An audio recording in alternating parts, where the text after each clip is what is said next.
Pneumokoniosis merupakan sekumpulan penyakit yang disebabkan oleh penimbunan debu-debu di dalam jaringan paru-paru yang disebabkan karena menghirup berbagai bentuk partikel debu anorganik, khususnya di tempat kerja industri untuk jangka waktu yang lama.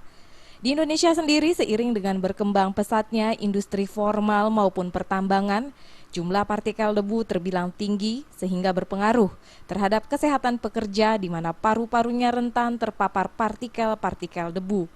Ketua Umum Perhimpunan Spesialis Kedokteran Okupasi Indonesia Nusye Ezamsiar menyatakan, untuk skala nasional belum diketahui secara pasti data yang dimiliki berapa pekerja yang terkena pneumokoniosis. Namun dari pekerja yang terkena paparan pneumokoniosis yang telah melakukan pemeriksaan jumlahnya terbilang banyak. Nusye pun mengajak seluruh elemen masyarakat khususnya di industri formal dan pertambangan melakukan deteksi dini, salah satunya melalui pembacaan radiograf sesuai klasifikasi ILO.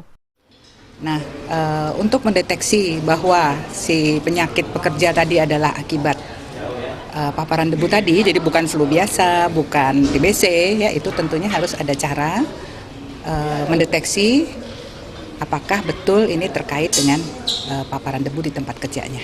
Salah satunya ini dengan pembacaan radiograf sesuai dengan klasifikasi ILO.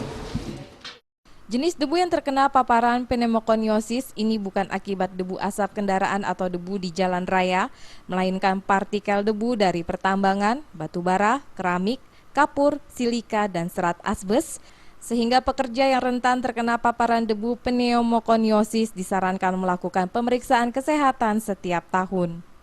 Dari Jakarta, Maria Mahdalena dan Ketut Sumadiase melaporkan. Ya, itu tentunya harus ada cara mendeteksi apakah betul ini terkait dengan